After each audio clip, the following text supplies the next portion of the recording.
Welcome back to another edition of the Pagcast. I'm your host, Mcginley, and we're live at Nationals in Toronto at the Mattamy Athletic Center. With me is UNB Reds defenseman Sam Mcginley. Sam, we haven't chatted in quite a while. How have you been doing? Talk to me about the season. Oh, how you doing? It's been good. What a season, right? 30-0. It was quite unbelievable for me personally, but just being a part of the special team, the love that this group brings and how close we are, we've been able to do some unimaginable things and kind of write history, and we still got a few more days of hard work and business to take care of before we can say these things, but we're getting there. So what is the mentality in that locker room? Is it business only? Because I know UBC, they're kind of at the Hockey Hall of Fame as we speak. So what's it like in your locker room? Well, we get to UNB Fredericton on September 1st, and that's the first day we all come together, and this is what we talk about. We don't really worry about what happens during the season, what happens at AUS playoffs. Our main goal and main focus is this tournament, Nationals, and getting to Sunday. And what we do from September 1st till now is all working towards that goal of bringing Irene back home.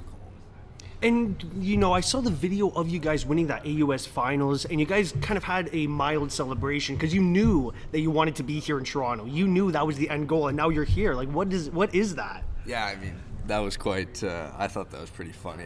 It's my first year, so when they were saying no big celly, I was like, okay. What the fuck? Dude, this is like my first time winning the trophy. You're telling me no big celly? I understand it. Their history and reputation, I understand it, but no, I thought it was pretty cool winning that. But no, if hopefully things go well this week and we win in this, we're going to be throwing those helmets probably to the roof of this amazing arena. So. Exactly, and that first round opponent is the Brock Badgers. And actually, when we played TMU, up against Brock, that it would have been our second round, and they play very good defense. Have you watched any film of them yet or no? Yeah, we've watched a bit of film. They seem like a pretty fast team off the rush and all these things, but it seems that their goalie Connor Unger's been he's unreal. Their team, so he is unreal. Rookie of the year, and from what I noticed, they play their gaps really tight. They really keep you to the outside, especially with our first line. That's Bowlers, Grigorev, and Gersoy. They didn't really have that much of an impact with the games at Brock. Here at home, they had a very big impact. But just like that, having that team, Brock, with their gaps so tight, it kind of has to shed light to that offense that you guys have and how you're going to have to break through at some point. Yeah, I think something special about our team is how deep we are. Our first line and fourth line are probably the same. That goes for our defense, that goes for our goalies. We have 26, 24 guys that can play first line minutes, and we have goalies that battle for spots and battle to play every game. Our defense is some of the deepest defense in the league, and same with our forwards. So I think that's something that we really utilize, just rolling four lines, playing all 3D pairings, and just rolling and seeing how it goes and wearing them down. What's it like to have a coach like Gardiner MacDougall? He is basically royalty in U Sports, and now he's behind your bench as a first-year player. You must have taken in so much. I honestly can say this year of hockey has been the most learning, growing year I've ever had. Just seeing what he does and seeing how he takes is something special, to say the least. He is truly the best coach in hockey history, and I could say that without a doubt. He is very unbelievably good at what he does, and he'll make it seem like a good reason to run your head through a wall. Well, what about him makes him that good hockey coach? Is it the tactics? Is it for yourself, on that defensive side? Is it the breakout that you guys play? What is it? I think it's his motivation. He'll find a reason for any game, any practice, anything at all, just to motivate you to the max and push you beyond your limits and push you to heights that you've never even had before. And coming to UNB, I obviously wanted to be with a winning program, and that was something he ingrained into my brain the first day I was there. He just said, Sam, you're coming here and you're gonna make an impact. sadly I was hurt for most of the season, but happy to be playing in playoffs. But just seeing how he motivates every single guy on our team to be at their best and improve every single day and be better than they were the day before is something that I think makes him why he's so great. Take me through that injury. Like, were you around the team for the entire time? Like, how is the rehab going? Obviously, you're fully healthy, ready for playoffs, but take me through that injury. Yeah, it was tough. I mean, moving across the country, not really knowing anyone, getting hurt in the first 4 games of the season sucks. But honestly, I think it was one of the best things that ever happened to me.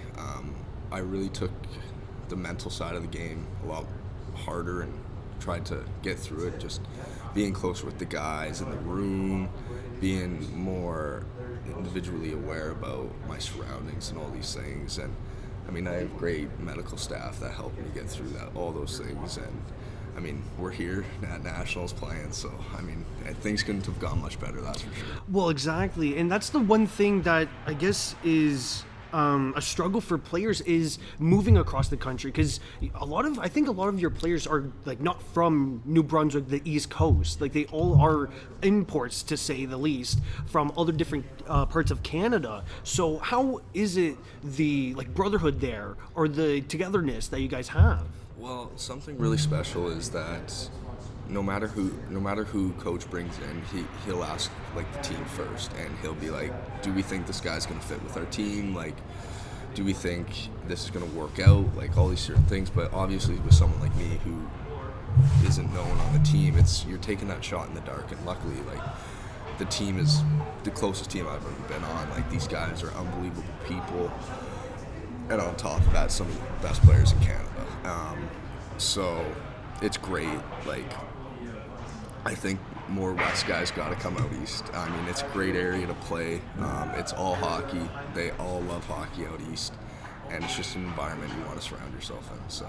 And with that out East kind of culture, what sort of, I guess, food traditions are you eating now? Because I heard the fish there is great. Oh, it's phenomenal. I mean, definitely been indulging in the seaguard a lot, clam chowders and all these things. It's a little different than Alberta beef, but yeah, exactly. I'm starting to like it. I guess my next question then is, going back with Gardiner MacDougall, he, I think he got fired, but then took over the interim for the Sea Dogs there, goes on that amazing run and wins the CHL, and then you have Isaac Nurse, a CHL champion. Yeah. So what's it like with that team that is built upon that championship caliber kind of foundation?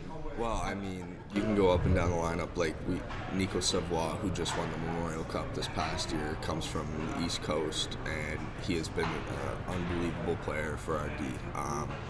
Nurse, Landry, Colton Cameron. We have championship players up and down the lineup, and they just bring this type of leadership and maturity to a team that is already so good, just to make it so much more better.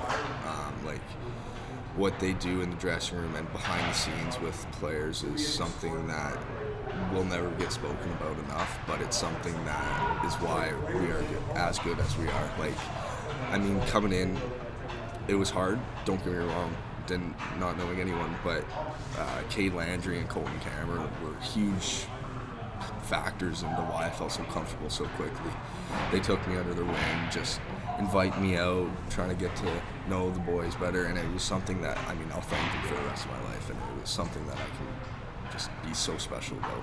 The 30-win season, to go undefeated, was there at any point where you guys kind of let that get into the change room at all? Let that kind of feed? Oh my God, this is 30 fucking wins that we could have. Did you guys kind of keep that on the outside, or did you let that in the locker room? What was that leading up to that final game? Obviously you talk about it here and there outside the dressing room and things like that, but when it was game time, we were focused on the next shift. We never looked too far ahead, and I think that's something that made this year so special. Is we were where our feet was. We weren't looking too far into the future. We weren't looking to next period. We were looking at our next shift, or the shift we had to get to right now. And that's something Gardiner has put into our brains from day one, is being where your feet are and not looking too far into the future. What were some of the difficulties that you kind of saw the team, because obviously you didn't play as much, but what were some of the difficulties that you saw the team kind of witness, and then how did they kind of grow from that? Well, it's tough. Like, having a season like we did, there's the areas of improvement that you get from losing.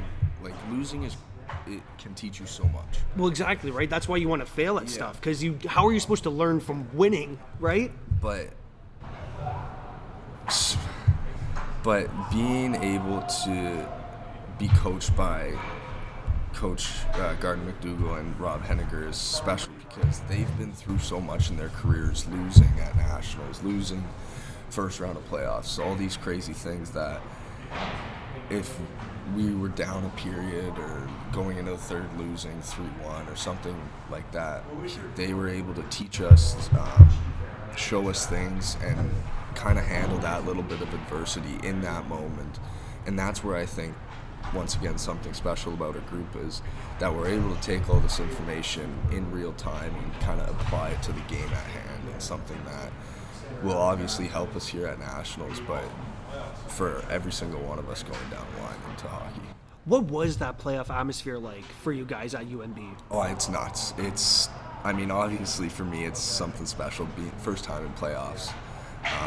Especially in Fredericton, that is some of the best fans I've ever seen. Sold out the Aiken Center every playoff game, so it's something that I hope that I can see a lot more of, but something I'll never take for granted. Because we've been texting about it, and the one thing is obviously the commute for Toronto, right? A lot of students, they live at home, like myself. So it's great to hear that your playoffs were just the best that they could be, right? Because that's all that I wish for first-year players, that your playoffs, I want the stands to be packed. I want that fucking rink to be with as many asses in the seats, because that's what brings out the best atmosphere. Oh, that's what hockey's all about. I mean, even when we went down to Moncton for the finals, they sold out the rink in like 6 hours, and it was really. Oh, they had a great fans, great atmosphere. Obviously, we'd like to hear the quiet, the silence. Yeah, exactly. Crowd silencer. Yeah, exactly. But no, it was cool to see, like, something that's really special about out east hockey for sure is that they do love their hockey.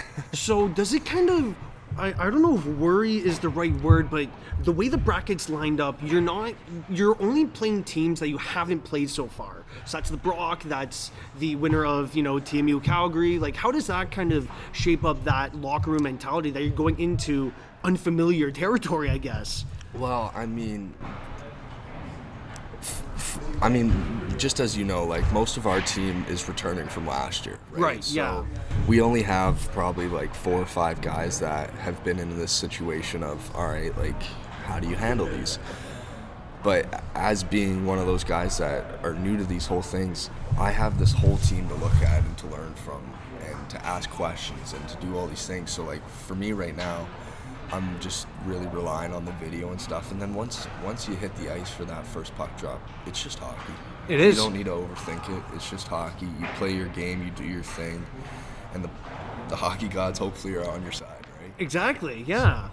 So then, like, with UNB rather, they've kind of built that foundation of the returning players there. Like, how successful does that layer add to that team there that is so deep, like you mentioned? Well, it's huge, right? I mean, in an event like this, I mean, they won last year's national championships with 12 rookies, right? Yeah, it's crazy. So they were just able to bond so quickly. Exactly, and that's kind of going into this year. You have the whole team returning except 5 guys. I mean, they're just going to lead the way.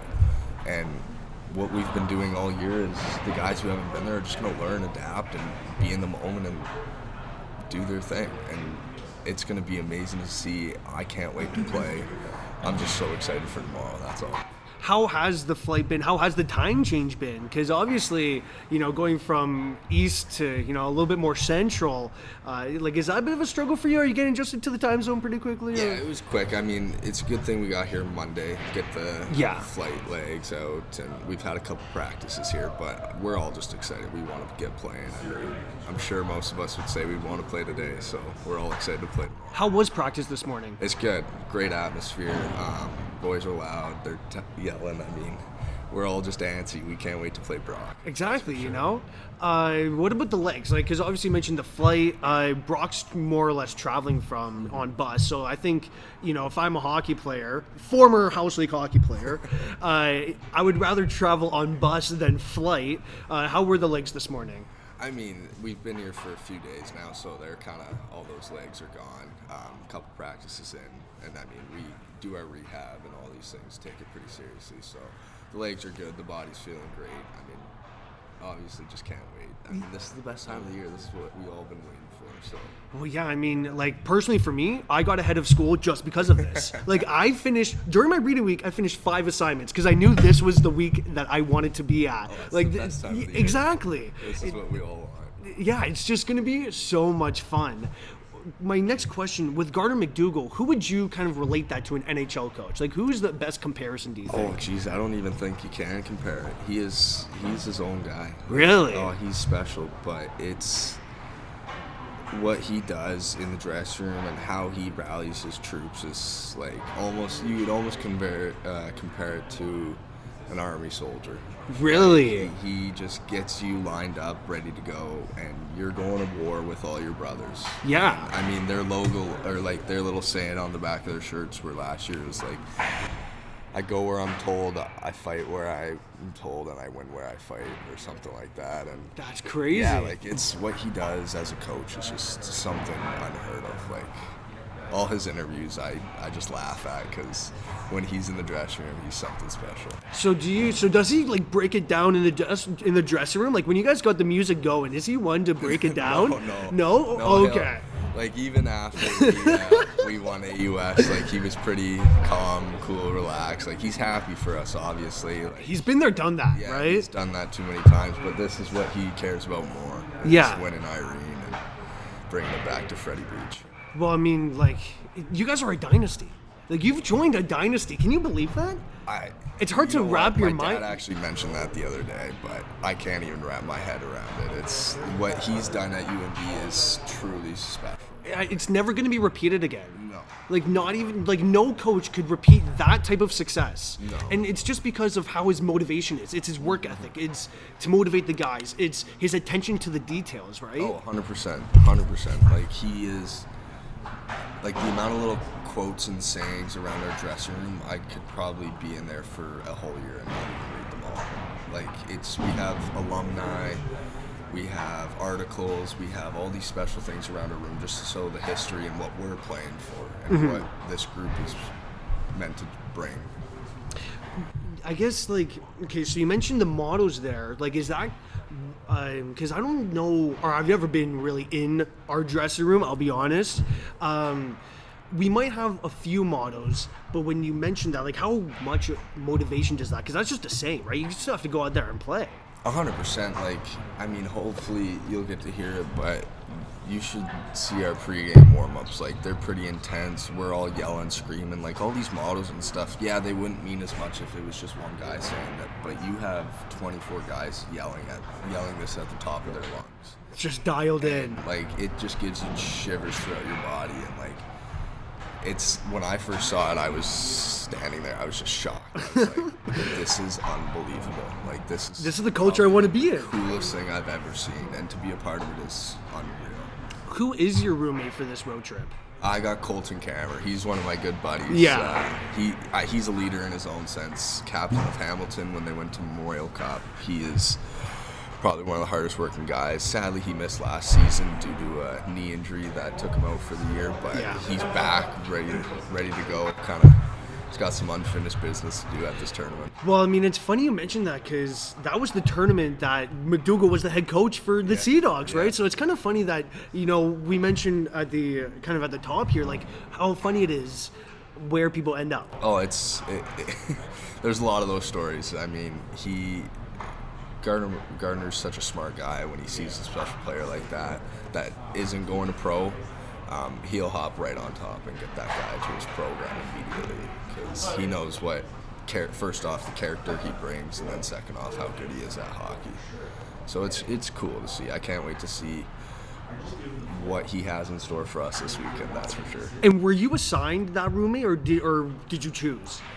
I was just I think they have us with our D pairings. Oh, okay, that makes Yeah, sense. so I don't know exactly how the forwards were all lined up, but I know the D pairings were all set together. Yeah, that makes sense. Did you bring anything with you, or are you just so like locked in? We're all locked in. Like, So you brought honestly, nothing from Fredericton, no books, no nothing. No, like Wow, that's crazy. we do. Today we'd probably do a little school or here and there, but I mean. Well, you're so locked in. Like, dude, school's at the back of my mind. Like, Yeah, are you this is kidding all me? This is what we've been playing for since September 1st. Yeah. Like, all the hardships and all the suffering that we've had, injuries in that sense, this is what we work towards, and, like, no one's going to keep us from getting to our goal. And we have that killer mindset. We have the kill their dreams mindset, and it's something that I just can't wait for you to see. Well, yeah, I mean, look, like I told you, I haven't seen you guys play. I've only read the news. So for a team that has gone perfect, haven't lost in over a calendar year, 30-0 when you're in the lineup, like never take this guy, or I guess that wouldn't be half correct, but never take you out of the lineup. What role does Gardiner have you kind of playing? Is it that shutdown role, or I mean, being a first year and being injured, I mean, I was kind of concerned on where they'd have me in the lineup, but once again, like, our D is so deep, and I was just so happy to play in any lineup or position that they want me to play in, and if that's the shutdown role, I'll play that shutdown role, and especially when we have guys like Cale McCallum, Adam McCormick, and Cade Landry, who we're all at 40-point seasons or 35. Or you're just over stat 40 padding at that point. Like, you're playing, and this is chilled on rookie mode. Like, it was those guys had career years. Obviously, Cale went in Defenceman of the Year. It's unbelievable as a second-year player. And he's got 2 or 3 more years left in this league, so it's going to be exciting what he can do in the future, but once again, we're all just focused about winning this. What are you studying at UMB? Business communications. Okay, so how is that going for you? It's good. I mean, being out of school for 4 years beforehand wasn't ideal, so it took me a while to get back into it. Yeah, I mean, you kind of got to start riding the bike again, got to put on those training wheels at first. Now I'm settling in, and it's nice. My last question for you is, when did you kind of figure out that UMB was your university? Like, what other universities did you kind of consider? Obviously, this was kind of the only university out past Ontario, or Ontario and out east was UMB. But back home, U of A, U of C, or MRU, just being home, being close to home, we're always on the table. But it came down to U of A and UMB, and I at the end of the day, I was just like, I want to kind of see the world a little bit. I want to see our country a little bit more. This is a great opportunity. One team is in the tournament, one team is out. And I think we can figure out which team is in the tournament. Exactly. So, I mean, obviously coming to UNB has been really special. And I mean, once again, just the characters that Gardiner brought, and even him and the coaching staff have just been unbelievable to every single one of us. So it was honestly a true blessing to be here. That's for sure. Well, I'd like to thank again Sam Mcginley for joining me on today's Pagcast. Thank you again, Sam. Thanks again.